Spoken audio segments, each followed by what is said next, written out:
Hi, everybody. Welcome to another edition of Packers Unscripted Social Distancing Style from Packers.com. I am Mike Spofford. He is my trusted colleague, Wes Hodkiewicz, coming to you from our humble abodes as we've done. And Wes, we've switched up the schedule a little bit now that the draft is done. The schedule is out for 2020. We're cutting back here to maybe one episode a week for the time being. So are you okay with that, my friend?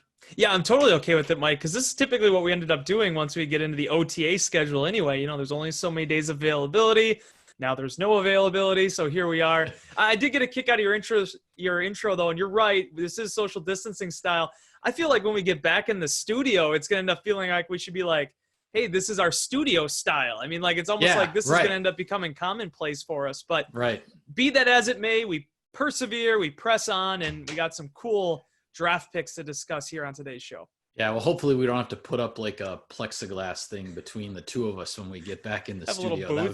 That'd be a little awkward. But anyway, yes, you said it. We're going to talk about some of the Packers draft picks because since the draft, you and I have been getting in touch with past connections to the Packers draft picks, a lot of college coaches, other folks like that, and posting some stories on the website. So for fans who want to check those out, by all means do. And I think the fun thing with this for us, Wes, when we get into these conversations with college coaches and others, you get the little anecdotes, the little stories that maybe haven't been told necessarily. You get a little bit of a peek into these guys. And I'll start with one because Kamal Martin, the fifth-round linebacker the Packers drafted out of Minnesota, he's one of these guys, unfortunate ending to his college career because he played a stretch of his senior year trying to battle through a knee injury, gutting it out, doing what he could. Eventually, it got aggravated to the point where he had to be shut down and he had to have surgery on it. Now, not a full reconstructive surgery or anything, but he had to have a procedure done. So and this is the story I got from Minnesota's defensive coordinator and linebackers coach, Joe Rossi. So the Gophers are down in Tampa, Florida to play the Outback Bowl. But Martin, who had just had his surgery, he has to recover at home. He can't travel with the team. So he's sitting on his couch back at home, watching the game, cheering on his Gophers and everything. Well, Minnesota pulls out this really exciting win, a big uplifting win for their program. If you remember, they were on the verge of potentially getting to the Big Ten championship game before Wisconsin knocked them off at the end of the year, and then Wisconsin ended up advancing to that conference title game. But nonetheless, a January 1st bowl game, the Outback Bowl, big victory. So Joe Rossi, the defensive coordinator, as everybody is running to the middle of the field and celebrating, and the Gophers are celebrating this big victory, he FaceTimes Martin, gets him on his couch, and basically makes him like part of the celebration in Tampa, passing the phone around to like all the rest of the guys. I thought it was a great story, and it's an illustration of what senior leaders mean to a team, to their teammates, to a program. I thought that was the type of story that really illustrated what Kamal Martin meant to the rise of the Minnesota Gophers program under PJ Fleck. Yeah, and it's cool, and it's a neat story. I hope people got a chance to check it out on Packers.com. If you haven't, go back and look at it, because the thing that I've been introduced to with Kamal Martin is just the character of this guy, and also just the way that people seem to really gravitate towards him. I mean, he did a little video for our Packers social team, just kind of introducing himself to fans, and he sort of has this infectious enthusiasm about him. He has an interesting way that he's able to communicate, and very expression filled in terms of his interpersonal skills. So that's really neat. But the thing that is cool about his story is, and you were actually the first one I think that asked him about this on the conference call when we first talked to him on draft night. Being a kid from Minnesota, he wanted to play for the Gophers, right? But so often happens with a lot of these kids from the Midwest, there's only so many Division I schools. Wisconsin only has one. Minnesota, certainly it's kind of the Gophers or bust out there. And he was pretty content to go to Eastern Michigan. He was going to play quarterback. He eventually he finally impresses them. He gets that opportunity. And Mike, how many times have we heard this story where a guy, a late offer, a potential walk-on, they come into a camp, they earn their keep, and then by their senior year, they're a featured player. They're the guy that's on FaceTime being passed around the team huddle. Yeah. That's Kamal Martin. I think you got a good feel talking to his defensive coordinator and his position coach of what exactly he meant to that team and why so many people feel like he'll be successful at the next level because of the way that he approaches this game. Yeah, his desire to play for the Minnesota Gophers was high. He's from Burnsville, Minnesota, which is a suburb of the Twin Cities. He was an all-state player, a two-way player, offense and defense. As you said, he was a quarterback. And Joe Rossi told me this wasn't just a high school athlete who was, plugged in at quarterback because he was the best athlete on the team. He was a legitimate quarterback, and not just Eastern Michigan, but other MAC schools, Mid-American Conference schools, were offering him as a quarterback. And but he went to a final summer football camp in Minneapolis, a Gophers football camp, and by the end of that, they had worked him out on defense, and they made him an offer. And so he threw the whole quarterback future into the trash can, so to speak, and said, "Hey, I'm going to play linebacker for the University of Minnesota." And he couldn't be happier with how it worked out. Unfortunately for him, wasn't able to play in that final bowl game for the Gophers. But moving on to the 6th round here, 3 offensive linemen the Packers drafted in the 6th round, and you got a chance to talk with not only Jon Runyan Jr. from the University of Michigan, the Packers pick there, but also his father, Jon Runyan Sr., who's got quite the pedigree as both a former National League football player and a member of the United States House of Representatives. Now he's involved with the NFL at the league level when it comes to reviewing film and disciplinary issues and things like that. So tell us your favorite anecdote that you got out of that wonderful piece you put together on Packers.com on the Runyans. Be sure to check that one out, folks. Yeah, and certainly you had to edit it and go through all of it. There were so many stories, and it could have been even longer than it was with not only him, but also Gabe Infante, who was his high school football coach, who's now actually at Temple. He ended up getting an assistant job at Temple for all of his efforts and state championships and what he did at St. Joseph's. But the story that I think I liked the most was it had to have been the Ohio State story. So I knew you were going to go to that. It's great. I wish he would have had the photo. He doesn't have the photo anymore. But anyway, if you didn't read the story, basically St. Joseph's Prep, it's a private school in North Philadelphia. The school where Runyan Jr. was going to basically funnel into in their township didn't offer football. He, at that point, knew he wanted to play football. His mom Loretta found St. Joseph's Prep, actually asked Gabe Infante to come out and watch her son play to see if, potentially he could play for him. And by the way, he could. And every year they go out and they do different types of service events at different area colleges or, even traveling a little bit. So they went to Ohio State. The football camp gets done, and all the kids who were volunteering their time, they're offered to take a photo with Urban Meyer, the then Buckeyes coach, newly minted at that point. And if you know anything about the Runyan family, they are staunch Michiganders. I mean, they are maize and blue all the way. Right. So Jon Jr. does take his opportunity. He goes and he takes the photo with Urban Meyer, shakes his hand, and is completely covered in Michigan gear. It is a phenomenal portrait.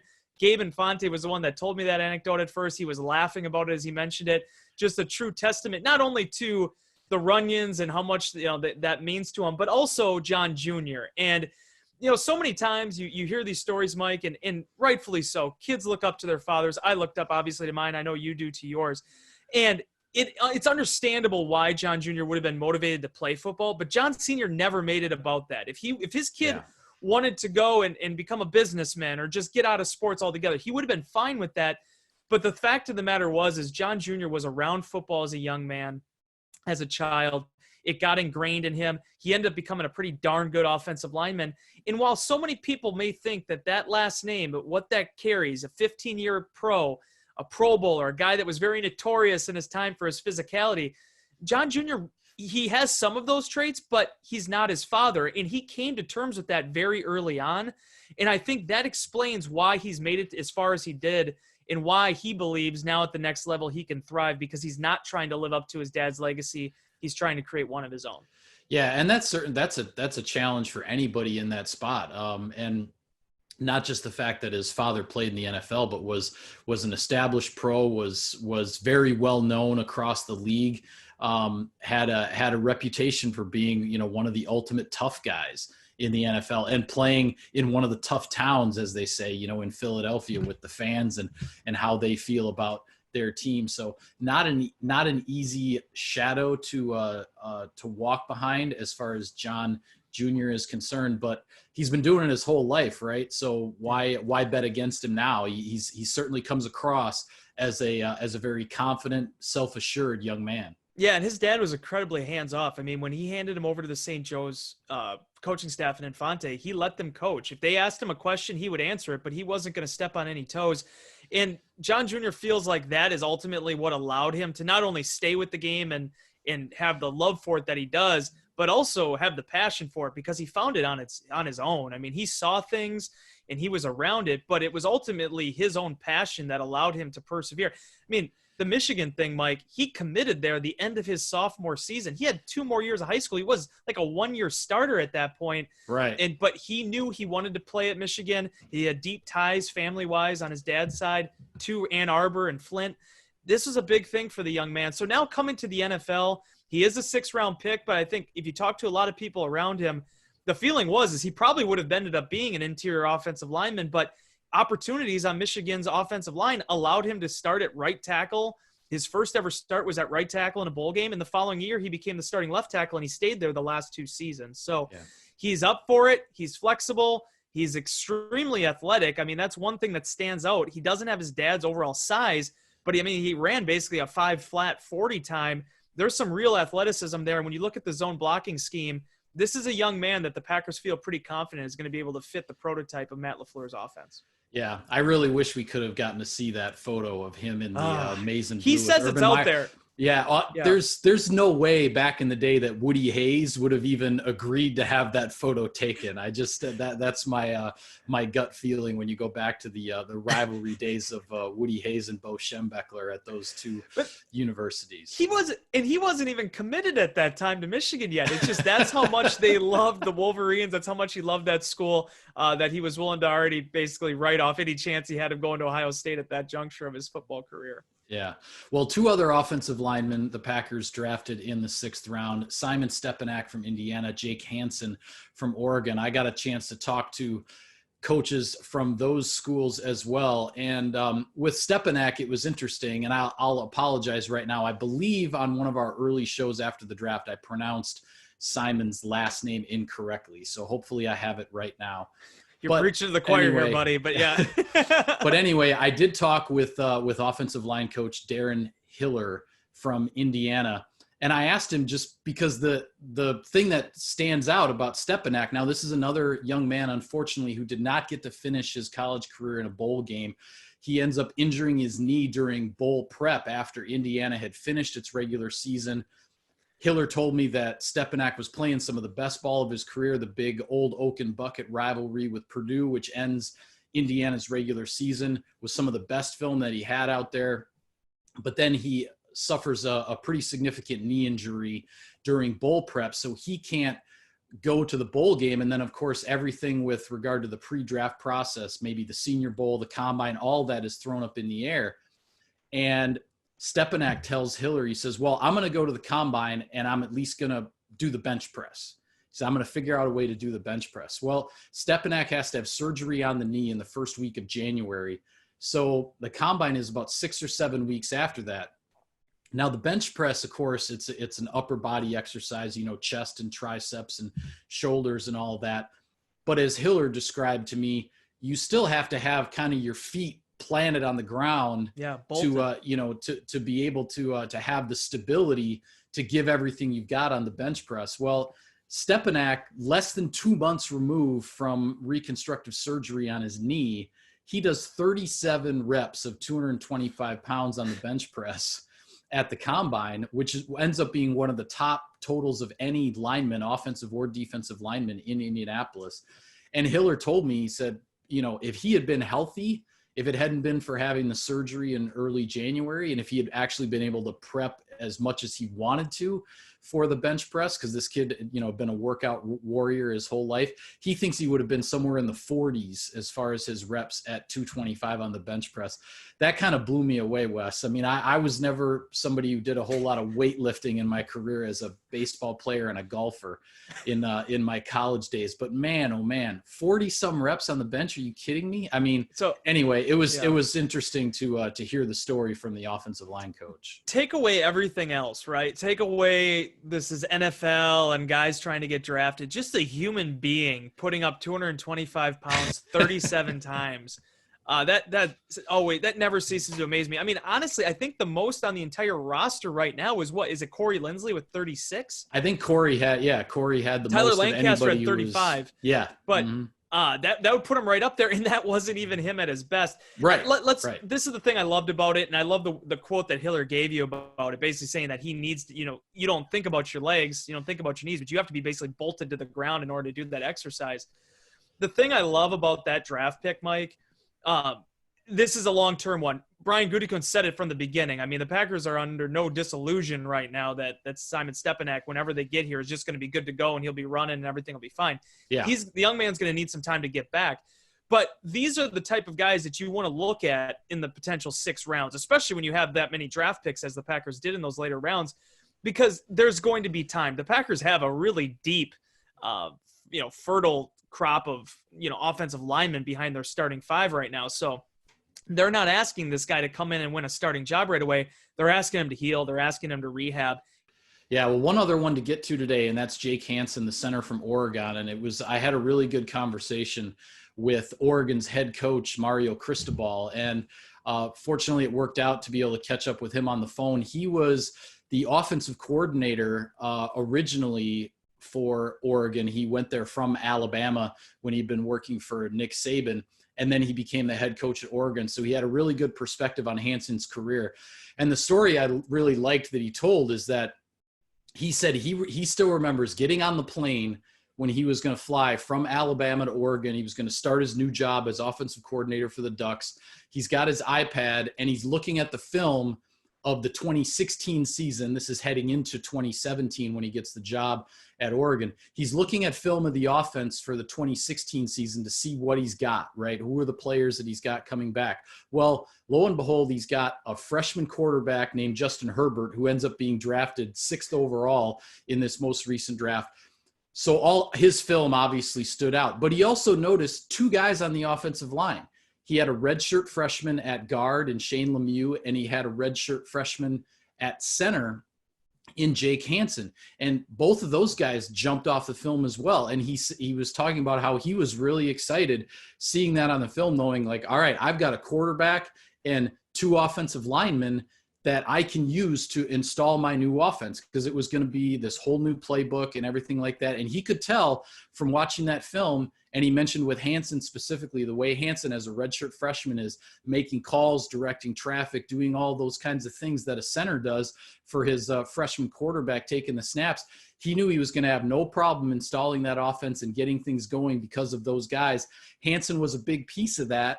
And by the time Hanson's career at Oregon ended, he had started 49 games at center for the Ducks. And then the Packers draft him in the 6th round. And Shane Lemieux, the guard that played next to him for those 4 years, was drafted just 1 round earlier. I believe it was by the New York Giants. Yeah, what a cool story Hanson is. And certainly he's a guy that I don't think is just going to flash, right? He's a down and true blue-collar center that has a lot of experience, much like Stepaniak did coming out of Indiana. So you understand why sometimes these guys last until the 5th and 6th round, but that doesn't mean that they can't play, and it doesn't mean that they can't come in and win a job in the NFL.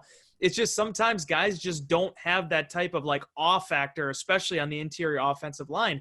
And the thing I took away from your story with Cristobal too is that you kind of touched on it, but this is a guy that even at a young age was capable of communicating an offense and capable of setting up an offensive line for success. That's so important because we don't know whether or not Jake Hanson's going to end up being a center in the National Football League. He could be a left guard, could be a right guard, but he has that experience. And you saw it last year, Mike. Elton Jenkins was a center his last 2 years at Mississippi State, but he comes in here and he has that background, he has that knowledge, and he ends up becoming a really good starter for the Packers, an all-rookie left guard right off the bat. So with Hanson, all 3 of those guys, whether it's Hanson, Runyan, or obviously Stepaniak, all 3 of them offer the type of things that you're looking for in a 6th round pick, a developmental prospect And it's going to be interesting to see exactly what Hanson can turn this into now, this opportunity in Green Bay.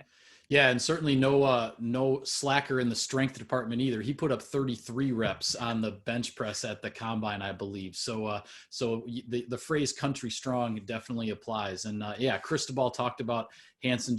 He's a grinder. He's a guy that he thinks he can play, 10 years in the NFL, wherever a team wants to use him, center, guard, whatever the case might be. So be interesting to see these prospects develop as their careers just get started here in 2020. Yeah, and it's always fun with offensive linemen in particular because it's sort of like unboxing a present. You know that you're getting an offensive lineman, but you don't know where they're going to fit. We didn't really know that David Bakhtiari was going to be a left tackle. We certainly didn't know if Brian Bulaga was going to be a right tackle. That was a conversation for 4 years. Right. But you see where these guys end up finding a home in the league, and that's going to be the key. And as Jon Runyan Sr. told Jon Runyan Jr., now that he's drafted in the NFL, you have to basically make the team twice. You need to make the team right off the bat, and then you need to keep your spot in order to get an opportunity to potentially grab a starting job, as a day 3 pick. He had been through that, and now that's what all 3 of these young men are going to be doing as they try to find a spot here in Green Bay.